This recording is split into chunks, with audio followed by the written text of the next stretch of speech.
and most of the Midwest. The epicenter was determined to be directly under Ashley, Kansas. When the state law enforcement arrived at what should have been the outskirts of the farming community, they found a smoldering, burning fissure in the earth, measuring 1,000 yards in length and approximately 500 yards in width. The depth of the fissure was never determined. After 12 days, the statewide and local search for the missing 679 residents of Ashley, Kansas was called off by the Kansas state government at 9:15 p.m. on the night of August 29, 1952.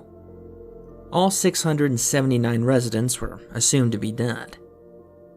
At 2:27 a.m. on August 30th, 1952, a magnitude 7.5 earthquake was measured by the United States Geological Survey. The epicenter was situated under what used to be the location of Ashley, Kansas. When law enforcement investigated at 5:32 a.m., they reported that the fissure in the earth had closed. In the 8 days leading up to the disappearance of the town and its 679 residents, bizarre and unexplainable events were reported by dozens of residents in Ashley, Kansas, and law enforcement from the surrounding area. On the evening of August 8, 1952 at 7:13 p.m., a resident by the name of Gabriel Jonathan reported a strange sight in the sky above Ashley. The town itself, having no official branch of law enforcement, called into the police station of the neighboring town of Hayes.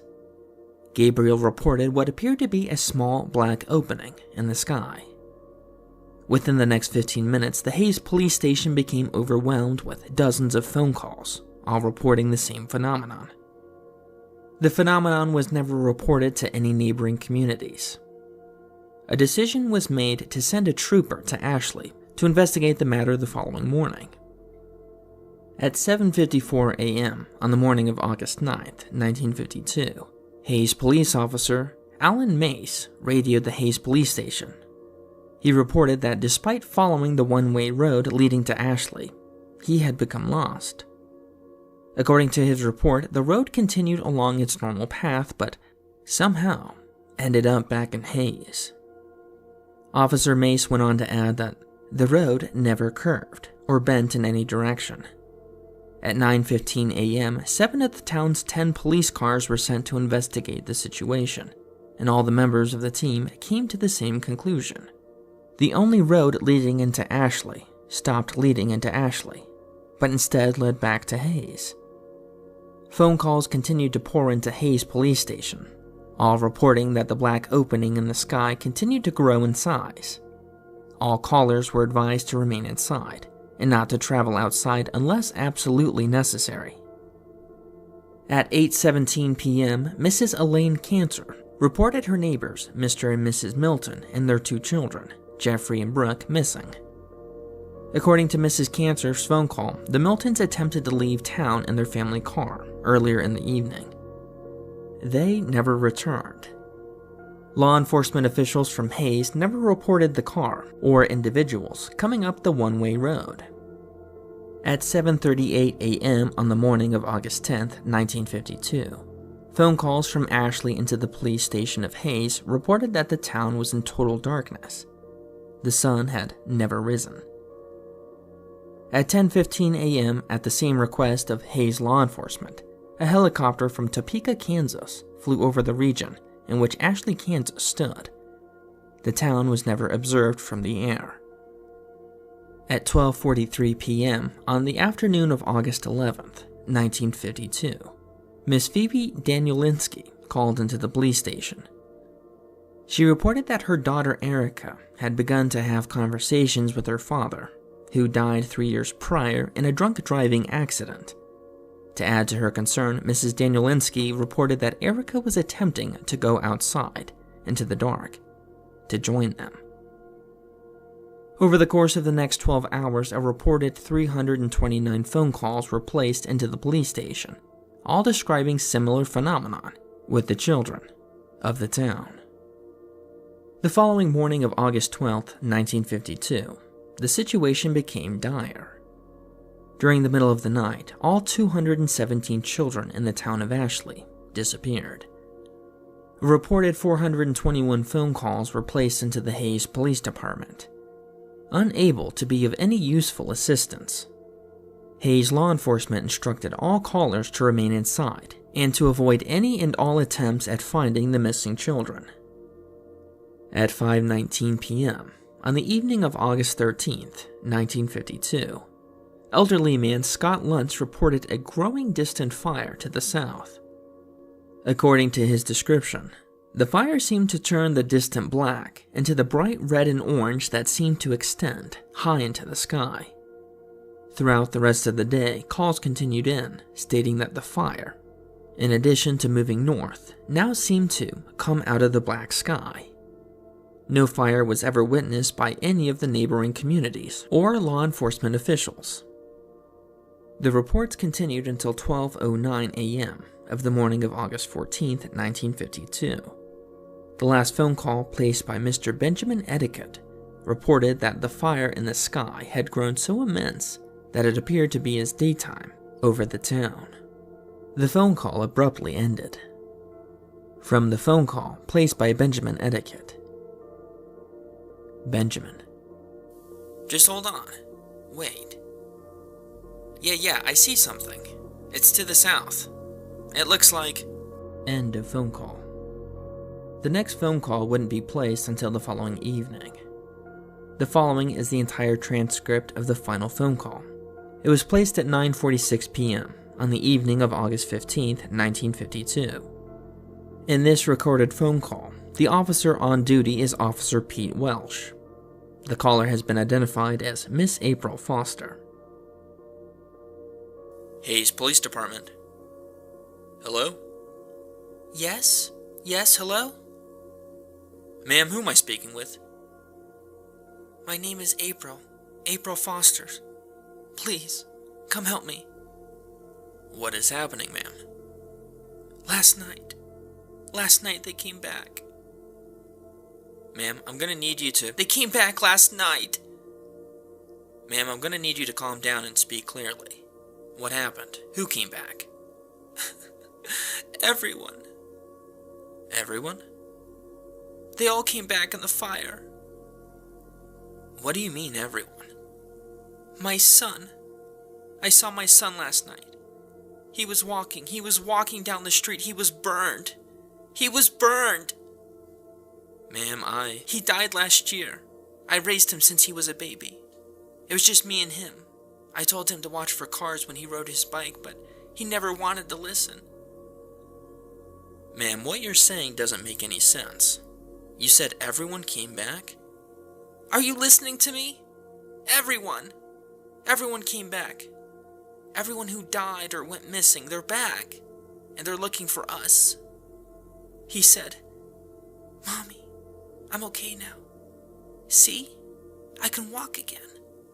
Where are you, Mommy? I want to see you. Ma'am, where are you now? Are you safe? I'm hiding, just like everyone else. We saw them coming through the fields and some people opened their doors for them, but... Oh no. I don't know what's happened to them, but their houses caught fire and they caved in. I have my curtains drawn and I'm hiding in the closet right now. Ma'am, is everything all right? Are you okay? Ma'am? Oh my gosh. Ma'am? Something just came in. Ma'am, stay quiet as you can. Don't make a sound. Mommy? Mommy? He came inside. Stay absolutely still. Don't leave. Mommy? Mommy, where are you hiding? Stay quiet.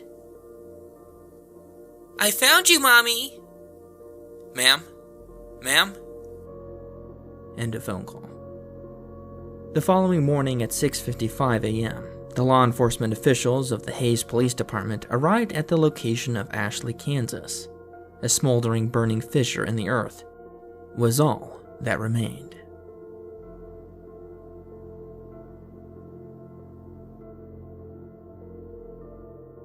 Circa 2012, I was in combat training with the Marine Corps in Southern California on fire watch one night. roughly 2 a.m., with 2 Navajo guys. We got on the subject of skinwalkers and telling stories that our grandparents or others had told us. So we're all generally feeling a little creeped out just from the stories when we hear the most distorted coyote howl any of us had ever heard from what we could guess was about 50 yards away. It was like if someone was slowing down a vinyl recording of a coyote howl with their finger. We were all frozen in stark white. We just all stared at each other for a bit, sweating.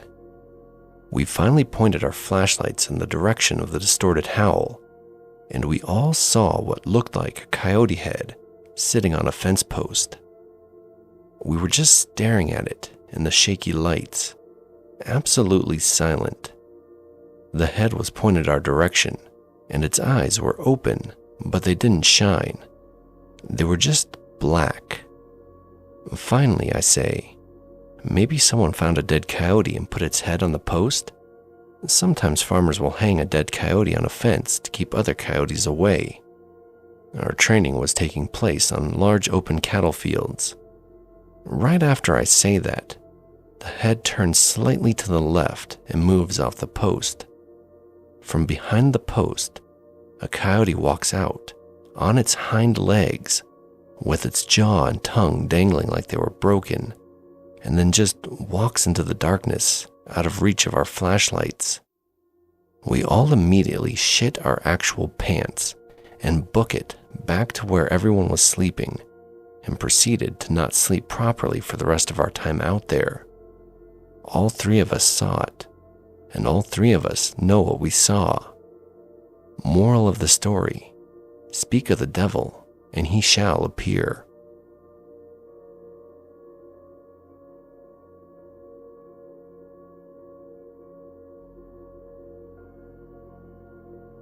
This happened a few years ago when me and my friends were in our junior year of high school, around 2018. There's a Dow National Forest area northwest of our small western Colorado hometown that used to be Ute land before the Meeker massacre happened and the natives were forced from the land. Being teenagers, we would frequent this area in our trucks to have bonfires, shoot targets, drink, smoke, fornicate, etc., without having to worry about law enforcement crashing our party. One night, we were having a small bonfire with a group of 4 of my close friends. Pretty quiet night. I had picked everyone up in my pickup truck, so it was the only vehicle available, and the road to the clearing was a bit treacherous, so we had to be very careful to not get stuck in the mud or trees. Throughout the night, we kept hearing what sounded somewhat like an owl, but almost like someone impersonating an owl. On top of that, owls are fairly rare in this part of Colorado. It's a very dry climate, more home to vultures and mountain lions. We heard the noise around 5 times throughout a 1-hour span, and it quickly devolved from a hoo hoo to just a singular hoo noise, similar to a gorilla sound. At this point, we were concerned, and one of my buddies taunted whatever was making the noise by repeating it back into the tree line. At this point, the sound was immediately repeated, much louder than before, as if it was just behind the tree line. We shit ourselves and everyone scrambled to the truck. I hauled ass as much as possible back to the main road. The main road was still washboard gravel, so I tried my best to channel my inner rally car driver to get us the hell out of there. On the drive down the mountain, one of my friends was riding shotgun, and the rest were sitting in the bed facing backwards. As we rounded a curve, chaos ensued.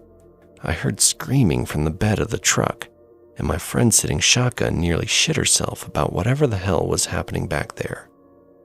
Instinctively, I slammed on the brakes and looked in the rear view. I didn't get a good look, but I can only describe it as a skinny, hairy humanoid creature with an arched back, sprinting across the road behind the truck on all 4s.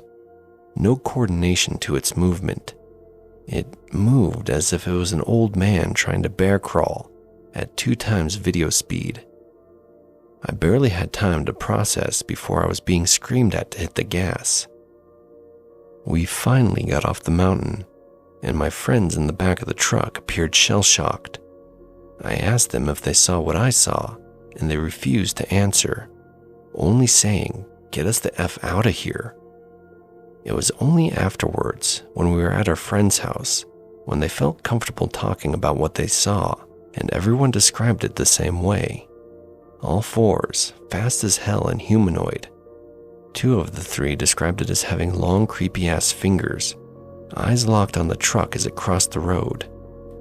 They say they saw trees and bushes moving as we drove down, as if it were trying to catch up to us. 4 years later, and the story still makes my hair stand on end when I tell it. In addition, other weird things began to happen in that forest after nightfall. We personally encountered a goat that had been killed by something, feet straight up in the air, stomach slashed in 6 equal cuts, and head nowhere to be found. I moved out of that town 3 years ago, but whenever I come back to visit, it creeps me out. I refuse to enter that area after dark, even towards sunset. Let me know what you guys think.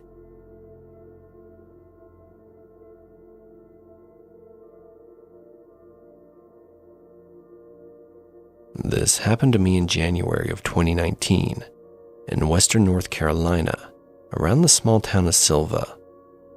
I was participating in a week-long program to get certified as a first responder for wilderness first aid and rescue. I'm studying to become a forester, and it's important to know how to keep people alive in the woods when things go wrong. There are 2 primary locations in the complex: a classroom with some bathrooms, and a kitchen where we spent most of the day in class and ate meals, and a group of 1-room cabins on top of a steep hill directly north of the classroom where we would sleep. An important thing to note about the cabins is the heating system. Each cabin has a small but powerful radiator in it that makes the cabin feel like a sauna if left on for too long. Since it was January in the Appalachians, it was pretty chilly outside at night, so the heat was needed. In order to strike balance between boiling in our beds and getting hypothermia, we would turn on the radiator and leave a window open so that warm and cold air could circulate and create a reasonable temperature. The radiator and the open window were at the front of the cabin next to the door, and my bed was directly across from the window. The incident happened on the 5th day, a Thursday, of my time there. My boyfriend and I, who was enrolled in the program with me, had settled down for the night in the cabin we shared with 1 other person. We had gone to sleep as normal and were sleeping soundly on 2 bunks that were pushed together so we could sleep next to each other. Sometime during the night, I was woken up by some shuffling on the other side of the room near the window. I heard my boyfriend say in a complaining voice, "Can't we close this window? I wake up feeling frozen." I woke up more and sat up in my bed groggily. I was about to answer him when I heard another voice say, "If we close the window, it'll get too hot and we'll wake up sweaty." I snapped awake and froze where I was sitting. The voice that had responded was my voice. There's something very strange and wrong in hearing your own voice repeated back at you. In the dark, I looked down next to me where I saw my boyfriend sleeping soundly. At this point, a mortal dread had a tight grip on my chest, and I forced myself to not move or even blink. I was focused intently on the place near the window, fearfully anticipating more of my own words. I heard more shuffling outside the window, and my same words were repeated. "If we close the window, it'll get too hot and we'll wake up sweaty." Followed quickly by my boyfriend's voice again. "Can't we close this window? I wake up feeling frozen." Towards the end of the last repetition of my boyfriend's words, there seemed to be an unevenness in the enunciation, like raising and lowering the pitch slightly. I remained frozen in my bed, feeling my hand fall asleep in my propped up position. I sat there for what felt like 15 or 20 minutes, listening to whatever it was shuffle around in front of our window, separated from me by some odd 10 feet in window mesh. Eventually, the shuffling became more frequent, and a weird mumbling sound came from outside the window, with no real words being said, or none that I could make out. This particular behavior didn't last long before the shuffling sound moved to the left of the window to the door, where a scratching sound began to manifest. As the sound moved, I saw the silhouette of a medium height, 5'6", figure that moved in an uncanny way, like when a baby animal tries to walk for the first time, but isn't quite strong enough to stand up correctly. It sounded like someone was scraping some dry sticks against the wood of the door, not aggressively, but kind of like an impatient dog asking to be let in. The scratching slowly moved around the cabin, stopping when it reached the wall that I was closest to. My ears were strained to hear anything that might indicate further action, but all I could hear were footsteps on the dry leaves. The footsteps eventually moved away from the cabin and down the other side of the hill, and didn't return for the rest of the night. I stayed unmoving from my position for at least another half an hour before my body readjusted itself slightly, letting blood flow back into my asleep limbs. I was wide awake until my boyfriend's and other roommates' alarm went off sometime before dawn to get ready for the day, which felt like maybe 2 hours, but I couldn't be certain because I didn't have a clock. My boyfriend was surprised that I was awake before him, as I'm typically a later sleeper, but I just told him his alarm woke me up and tried to act somewhat normal. We got up and got ready for our day, but I refused to leave the cabin until the sun began to peek over the mountains. For the rest of the week, I was on edge and felt like there were eyes on me whenever it was relatively dark out, though I'm not sure how much of that was raw paranoia. In the day following the incident at night, I had realized the lines that were repeated to me by the voice were a part of a conversation that my boyfriend and I had had earlier in the week, and I came to the conclusion that whatever it was had been outside our cabin and heard us talking. This scared me a great deal, as I also realized that it had likely been lurking there in the following nights as well without us realizing it, and might do so again for our remaining nights, though it ended up not coming back. I waited to tell my boyfriend about this until we had left the program because he scares easy and was already a little wary of walking in the woods at night up to the cabins.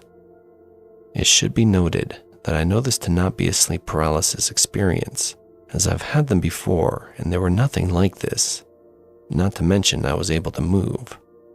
I'm posting this here also as a means of asking for advice, in addition to getting it off my chest, as this winter I'll have to return to the same location to renew my certification, and I want to know as much as I can, so I can hopefully avoid another encounter.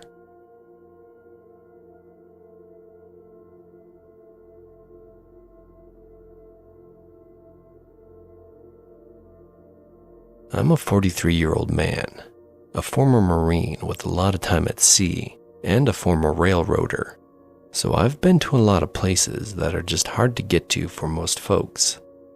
I've never seen anything like what we saw last night, and it happened on Highway 50 in between Penrose and Pueblo, Colorado.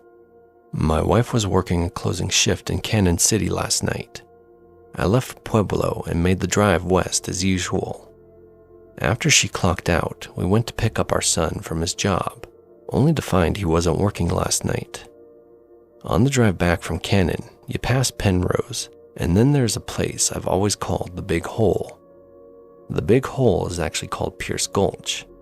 There's a significant drop in elevation, and then you immediately climb back out, hence the nickname. As we were approaching Big Hole at about 12:40 a.m., something traveling from north to south crossed all 4 lanes and median of Highway 50 at an incredible rate of speed. We were the only vehicle out there at this time of night, and we nearly hit it. It was roughly 3 feet tall and had long brown hair everywhere. And again, this thing was hauling ass, faster than any animal I'd ever seen or heard of. My wife was driving and had our son on speakerphone. She startled and looked at me as if to ask what the hell was that. By this time, we were down in the bottom of the gulch and headed back up the hill.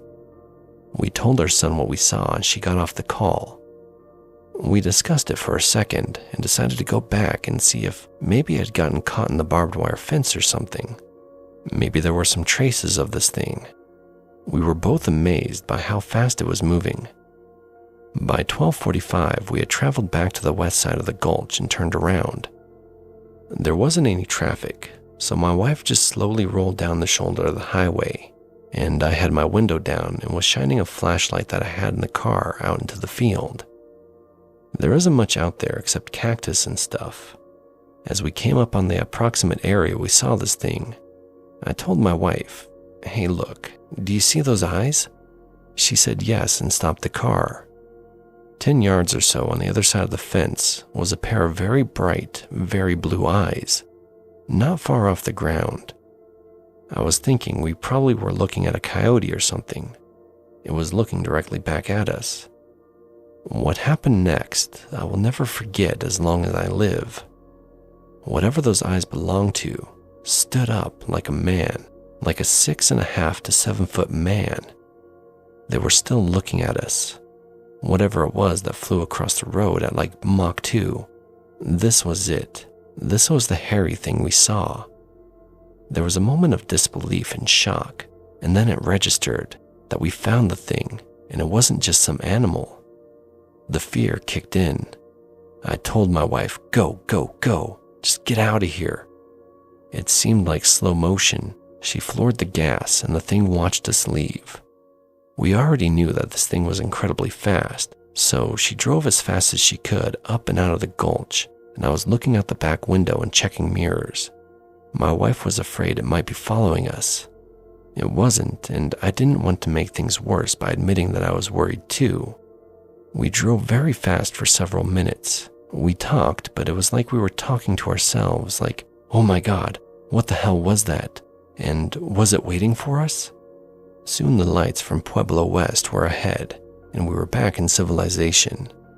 Once we got into the city, we finally started to relax a little. We talked until we got home, and then checked the car for anything. We couldn't really go to sleep for hours. My wife got online and was searching for anything that matched the creature we saw. She found some stories, paranormal in nature, of other people witnessing a creature that sounded exactly like the one we had seen. She has to work the same shift tonight. So on our way out to Cannon City, we're going to stop and go out into the field where we saw the thing and see if there's any evidence, footprints or hair or something. I'll update this if I find anything unusual.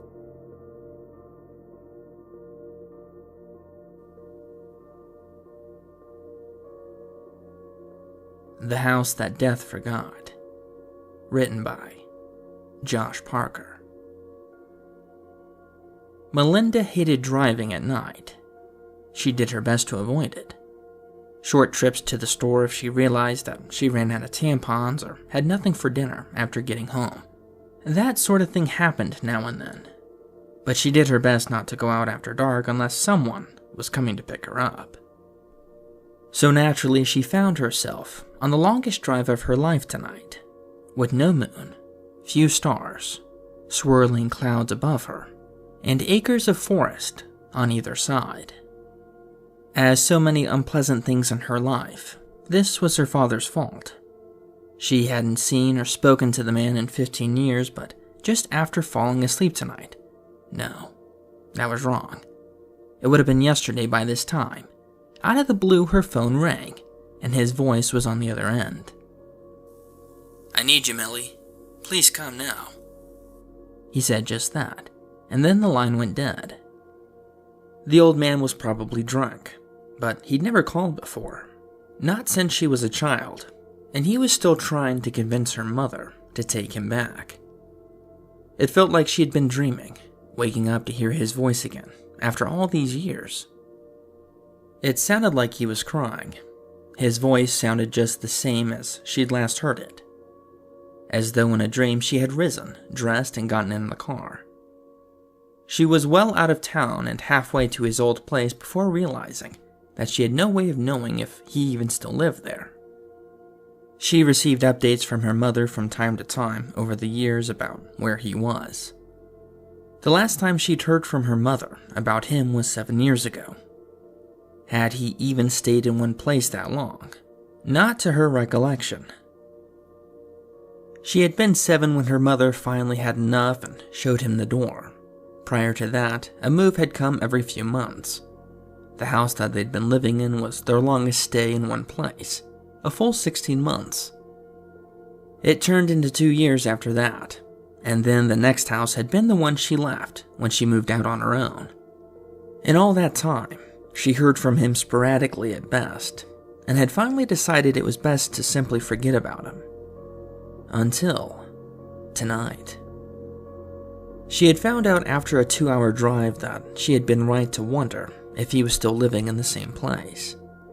His last known address was a sketchy apartment in a low-income area of town she had grown up in. Had he been number 24 or number 42? Maybe he was 14. It definitely had a 4 in it, but it didn't matter. His name wasn't on any of the buzzers. Her drunk of a father had called her at night, all but demanding she come to him for reasons he didn't feel were important enough to tell her over the phone, and then just expected that she knew where he lived now. In a flurry of rage, she turned back and marched to her car, slamming the door and starting off in the direction she came. She was so angry, she didn't even look where she was going and missed her turnoff. The next thing she knew, she was on this lonely stretch of road. Cars were sparse, but she took comfort in the fact that she would pass one every half hour or so. Her dashboard clock now read 2:27 a.m. She had been driving for more than 5 hours since leaving her house at night. Every 5 minutes or so, she checked her cell phone. Ever since realizing she was lost, she had checked her phone and found no bars at all. She even stopped at a gas station, closed of course, just sure that there'd be some service around here somewhere. But nothing. Take stock of your life, Millie, she thought. You're over 30, you hate your job, you and your mother don't get along, you haven't seen or spoken to your father in just under half your life.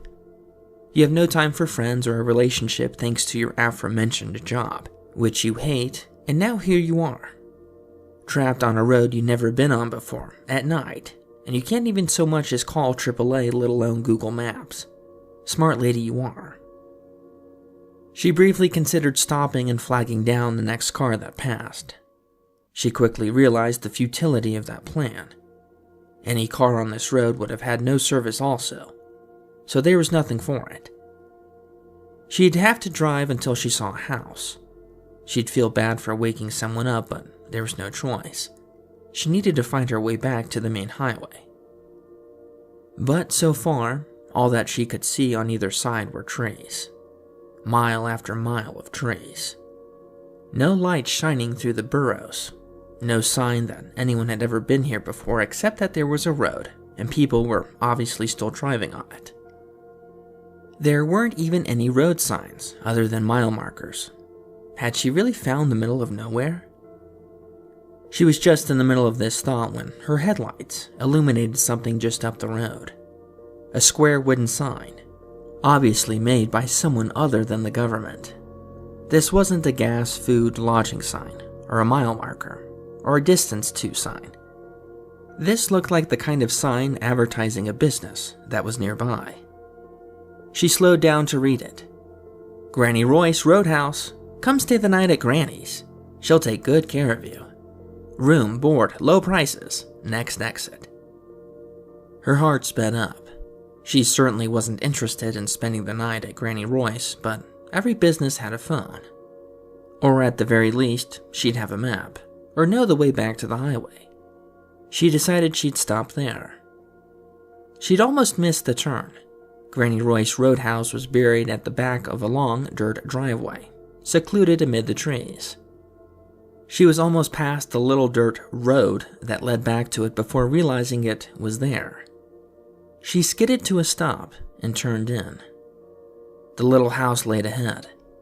It was 2 stories and looked to have about 8 to 10 rooms. Big for a home, but small for anything announcing room and board. She got closer and looked for a vacancy sign.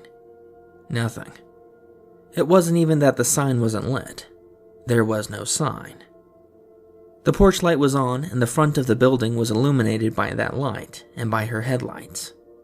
No signs of any kind. She almost wondered if she had gotten the wrong place, but she was certain that she had seen no other exits between this house and the sign announcing it. There's no one here but me, she thought. At this point, she wouldn't be surprised to find the house empty as well, but the light was on and this was supposed to be a roadhouse. Someone would be manning the front desk. She got out of her car and headed for the front porch. As she turned around to make sure the lights flashed when she hit the lock button on her fob, she thought she could see a flash of movement in the trees. Something human-shaped. She stopped and looked again. Nothing. She decided she imagined it. At the front door, she hesitated. If this really was a roadhouse, then she would be able just to go in. But what if she got the wrong house? If she tried the door and just walked in, she could find herself arrested, out here in the middle of nowhere. Cautiously, she tried the knob. It turned. She pressed gently on the door. It opened. Relief flooded through her when she saw that she was in a small but tastefully decorated foyer that had obviously been repurposed as an administration area. A quaint desk with an honest-to-God guest book had been placed in the far right corner, and some chairs had been set out, along with some magazines on a table. She read the titles briefly: Mademoiselle, Blue Book, The New Country Life, Arts and Architecture, before turning her attention to the little desk. There wasn't a computer. That was a cute touch. It was like the house was from a past era. Perhaps old Granny Royce really didn't like modern technology. There was, however, a little bell, just like there would have been in 1929. It wasn't even the round silver kind you slapped a ring. It was the little porcelain handbell.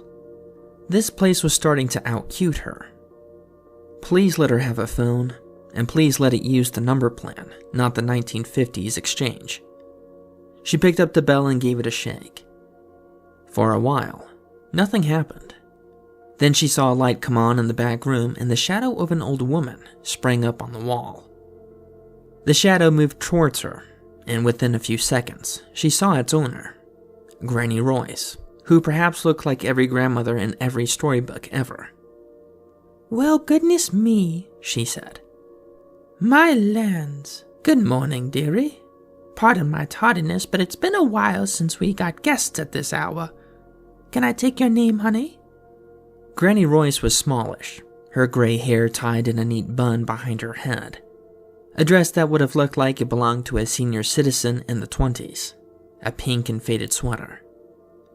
Melinda thought that she looked just like she would have wanted her own grandmother to look like. But her mother's mother had died when she was young, and she never met her father's mother. It almost hurt to deny this sweet little woman her business, but nevertheless, she had to get home. "Actually, I'm sorry," she began, "but the fact is I'm lost. I'm not even sure where I am in the direction of—" "Oh, you poor thing," said Granny Royce. "You just sit down and let me fix you some tea or something. You must be cold." "Really, thank you, but I'm okay," Melinda said gently. "I just need to use the phone if I could, or if you've got a map even, that would be lovely. I really only live a couple hours from here." She trailed off, not knowing if she was even right about that. She easily could have driven those 5+ hours in the wrong direction entirely. "Oh dear," said the little woman sadly. "I'm sorry, honey, but the phone lines are down. As for a map, well, I used to have one, and if I look, I still might, but it's probably quite out of date by now. The highway's moved since then. I know that much."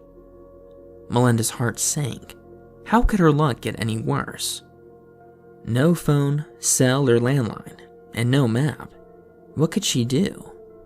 She had to get back home. She was expected to be at work at 8 a.m. tomorrow, and why were the phone lines down? The weather was coldish but clear. Were they fixing a line nearby? She told Granny Royce the name of her town, but Granny only said, "Believe it or not, I'd never heard of that town. What did you say the name was?" She told her again. "No, doesn't ring a bell.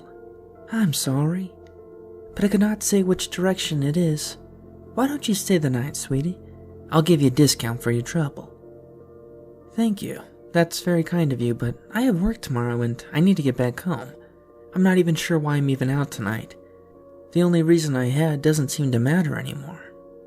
"Honey, I wouldn't advise trying to drive back that far tonight," Granny Royce said. "Why, it's almost 3 in the morning, and you've not had any sleep. Maybe the lines will be up in the morning, and you can call your work and let them know that you'll be late." "That won't work either," she replied. "I'm the opener. No one will be there. No, I'm sorry, I really have to leave. I'll head in the other direction until I find the road I was on." At that moment, Granny Royce's expression, already one of concern, seemed to shift somewhat to one of fear. She paused, looking at Melinda as though she wanted to say something else to keep her inside. Finally, she said, reluctantly, "All right, honey. If you're sure, just be careful now. Don't speak to nobody until you're back on the road." That last little warning seemed to be silly. After all, what was Melinda, a little girl? She thanked Granny Royce for her kindness and headed back to the car. About halfway to the car, she remembered thinking she saw someone moving in the trees.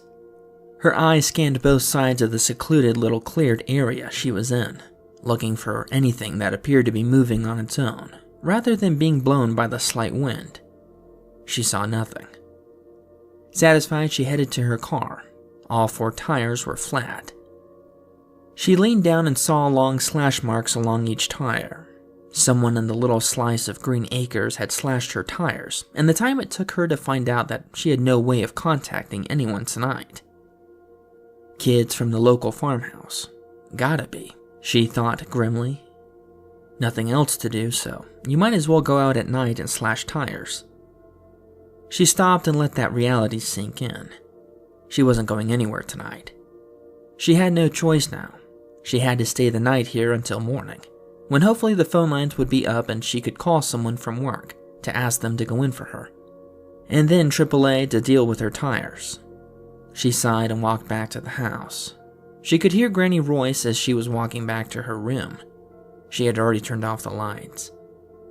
Resigned to her fate, Melinda rang the little bell again. "That you, miss?" she heard Granny Royce call. "Yes, it's me," she answered. "Sorry to bother you. My name's Melinda Orton. Sorry I never mentioned it before. I guess I'll take a room for the night, if the offer's still good." "Oh, of course it is, dearie," said Granny Royce, re-entering the room and turning the lights back on. "Melinda, oh, that's such a pretty name, honey. Well, let's get you situated. You put your name and your arrival time in the book there, and I'll get you a key. All the boarding rooms are on the 2nd floor, and there's only a couple left." "There are other people here?" This was surprising. Not a single car had been in the front lawn when she pulled in. "Oh, yes, Miss Melinda." Granny was puttering around in the adjacent room. "Mr. Norris, young Calvin, there's a few of us here." She came back out with the key in her hand. "Just out of curiosity, what made you change your mind?" She seemed to brighten as she asked the question, as though relieved that Melinda would stay after all. "Oh, it's probably just local kids getting kicks," she said. "But I found my tires to be slashed." Granny stopped suddenly, her face twisted with concern and worry. Then she resumed as though nothing was wrong. "Nothing to be done for it, I suppose," she said with an air of sadness. "Well, not until morning at any rate," said Melinda. "Then hopefully the lines will be up."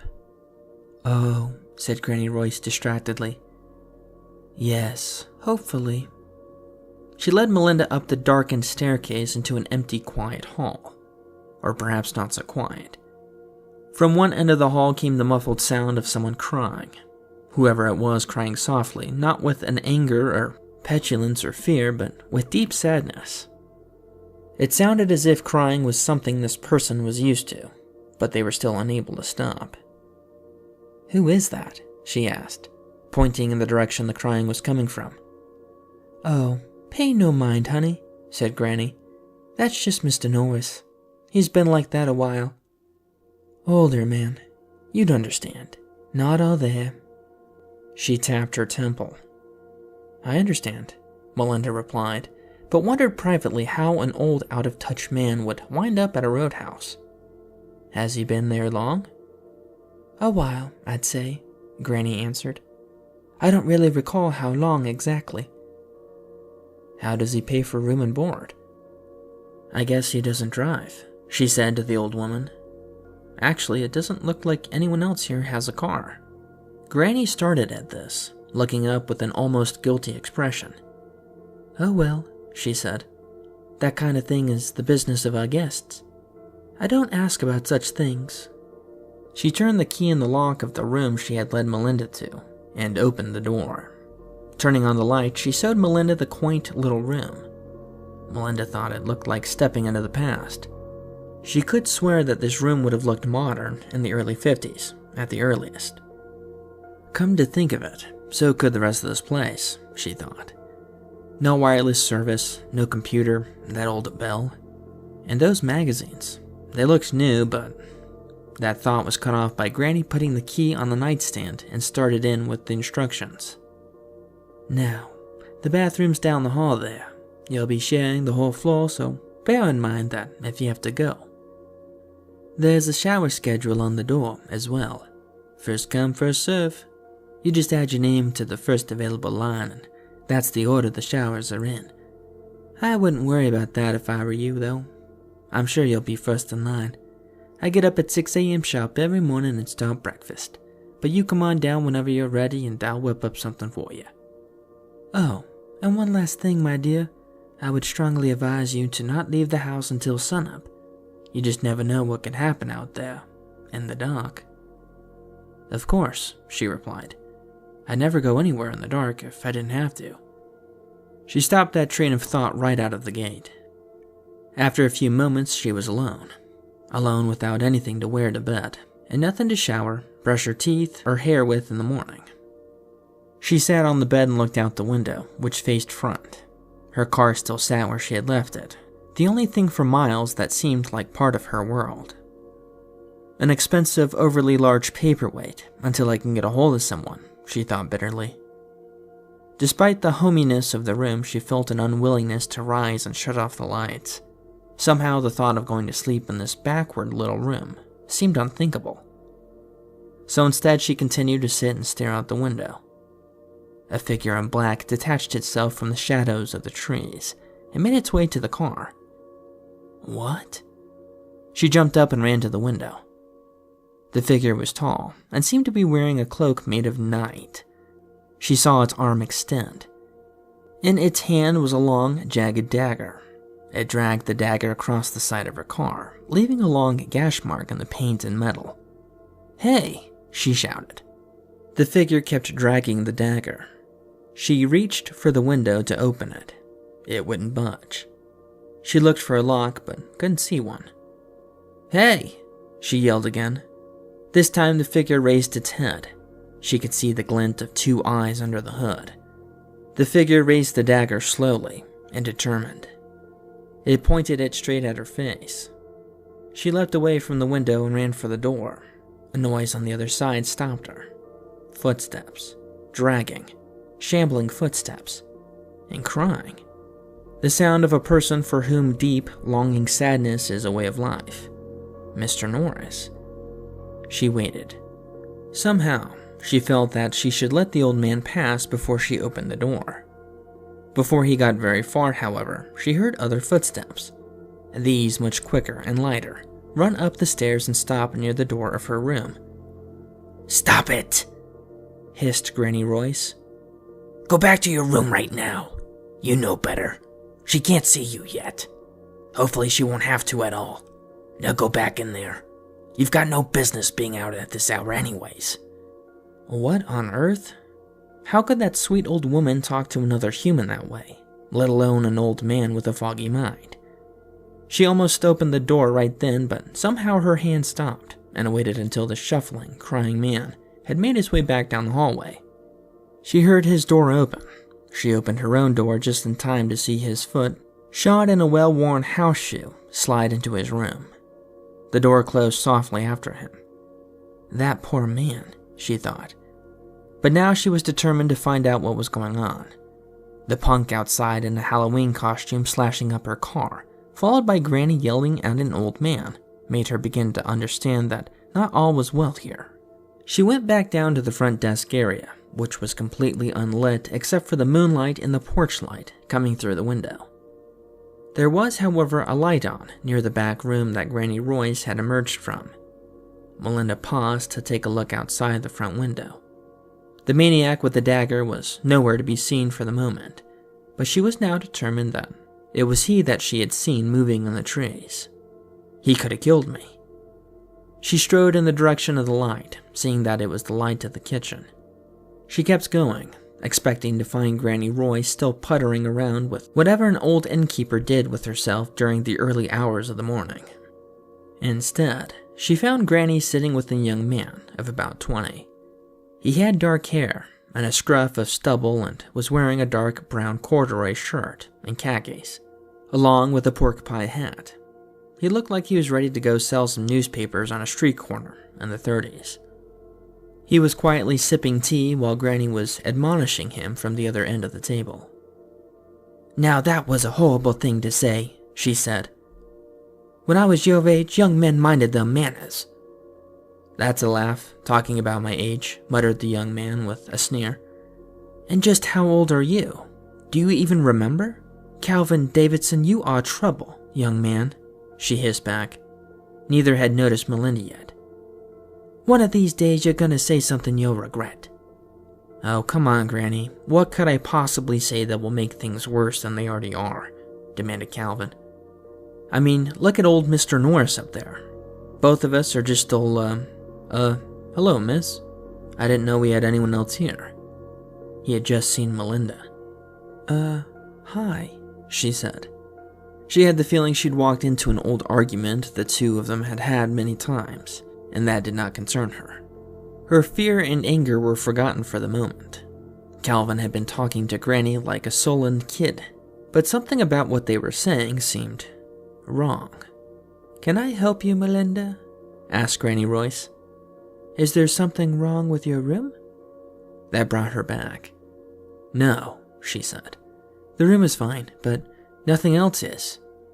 I mean, what on earth do you even have a roadhouse out here where it seems like no one ever stops?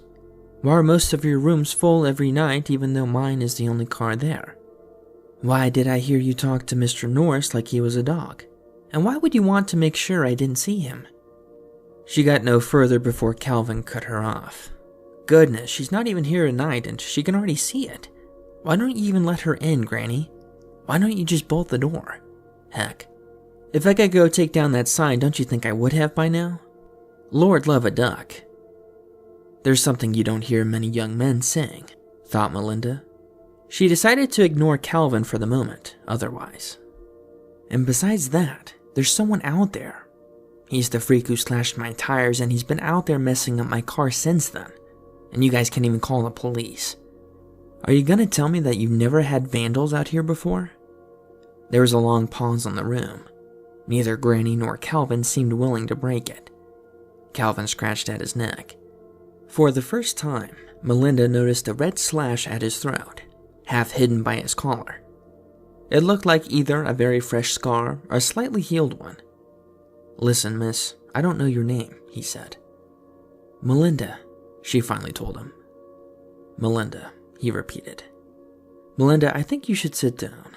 I have something to tell you that you might find troubling." Melinda did not like how he said that. She also did not like the way his tone had switched from sullen child to serious adult. He looked several years her junior, but he was talking to her as if he was her uncle, or her boss. He swallowed a sip of tea and sighed. Then he looked at her straight in the face and said, "The reason I don't have a car out here is that when I got here, no one my age nor no one in my line of work would have owned a car. It would have seemed like an impossible dream." What? What are you talking about? She asked hesitantly. I worked in the textile mill, he said. The mill was shut down the time I got here. Most businesses were. So I struck out on my own, a drifter looking for work for whatever I could find. And I stopped here. Forever. Businesses were shut down? I don't understand, said Melinda. We're having a rough time of it now, but businesses are mostly staying open. Not then they weren't, said Calvin sadly. I arrived here in 1929. Melinda blinked. Something had exploded behind her eyes. This place was new then, said Granny. My man and I had just opened it, and young Mr. Calvin was a sweet young lad of 16. I offered to take him on as a hired help over my husband's objections. Well, my husband was a well-meaning man, but he knew how to pinch a penny. 'Twas a year after I took on Calvin that Mr. Royce died. Calvin and I had been here ever since, and every few years or so, someone joins us. Yep, Calvin broke in. Miss Tilly was first. She was a woman of ill repute who ran here, pregnant and scared that the man who'd run her up trade in New York was going to find her and kill her. She and that baby. He broke off, now seeming on the point of tears. And then, said Granny, there was Mr. Standish. He was a traveling minister. He doesn't travel anymore. Mr. Norris got here in '69, said Calvin. His story is probably the worst. He was a bank robber, you see. Carried a pistol, and he didn't like learning how long he'd been here. He paused, stood and walked to the kitchen window. He tried to leave on his own, you see. He ain't the first to try it. That was me, actually. I warned him not to go out and try, but he wouldn't listen. But when he got outside, and he met him... Calvin, hissed Granny. We don't talk about this. She's got to know, said Calvin. There's no point in her finding out slowly. There's still a chance for her, said Granny in a stage of whisper. All she has to do is wait until morning. She's not going to wait until morning, said Calvin, with some remorse in his voice. No one ever waits until morning. The fact that she came down here is proof enough of that. Besides, what good would that have really done for her? Her car is useless. We have no phone here. There was no phone when this place went up, and there won't ever be one. You know that. Okay, everyone stop, Melinda shouted. That's enough. Now you can't keep me prisoner here, and I have no intentions of staying any longer. Only that knife-wielding maniac out there is keeping me from running down this road this minute. Now I need to know, what's really going on here? I need to know it now. We've been telling you, Calvin said. Granny may not want you to know everything, but you need to, because you won't be leaving. Oh, and we're not trying to keep you prisoner. I don't even care if you run out that door now, but you'll never leave this house again afterwards. Like hell I won't, yelled Melinda. Listen, child, said Granny, rising from her spot at the table. Listen, please. None of us mean you any harm, not even Mr. Norris. There's nothing we can do anymore, and he knows it. That's why he's up here crying all the time. We're stuck here, all of us. I hope there's a chance for you to run in the morning, but Calvin's right. There's no guarantee you'll be safe in the morning anyhow. What the hell is this place? Choked out Melinda. She was beginning to break down. She could feel the tears welling in her eyes. It was about a month after Mr. Royce died, said Calvin, when he came. He was wearing that long black robe and carrying that ridiculous dagger. I saw him when I was trimming the hedges in the back. I told him he needed to get out of here because I didn't like his luck. He moved so fast I never saw it coming. And he got me from here. Calvin touched his neck. To here. He touched his lower abdomen on the opposite side of his neck slash. He began to undo his shirt. Melinda almost vomited. Under his shirt was a long, ugly slash that went deep and was still seeping blood. She could see the bone and muscle and intestines wriggling around within. I died that night, said Calvin. But then I didn't. The next thing I knew, I was being dragged into the house by Granny, and when I woke up, I nearly scared her to death. She was sure that I was gone. The thing is, I was. But I was awake. I could talk, walk, do anything I could do while alive. Well, except take my enjoyment or nourishment from food or drink anymore. I still drink that tea because it keeps my skin from turning ash gray. I learned that about 15 years ago. He didn't go away, though, Granny broke in. I went out to deal with him, carrying my axe. He took my axe and buried it in my back. I won't show you the wound, honey. Calvin shouldn't have shown you his either. No one should have to see it. But that's how he works, Melinda, continued Calvin. He got that knife, but if you try to use a weapon on him, he just moves like he does and takes it from you. You never stand a chance. He'll use whatever weapon you try to take him down with to end you. Mr. Norris learned that the hard way. This is not happening. Melinda was ready to break down. She had to hold it together. She had to get out of here, somehow. Nothing about this was right. Nothing about it could be real. It was all a dream. Too much didn't make sense. Her father calling her out of the blue, her leaving to go to him without a second thought, getting lost so quickly and so irreversibly. No cell phone service anywhere on this road. This place, everything about it. She was dreaming. That had to be it. But if so, she was going to survive this dream. She turned and ran for the stairs. Her purse was still in her room, but she was going to grab it and go. She had enough. Protesting voices began babbling behind her. She cared not one whit. Mr. Norris was waiting at the top of the stairs.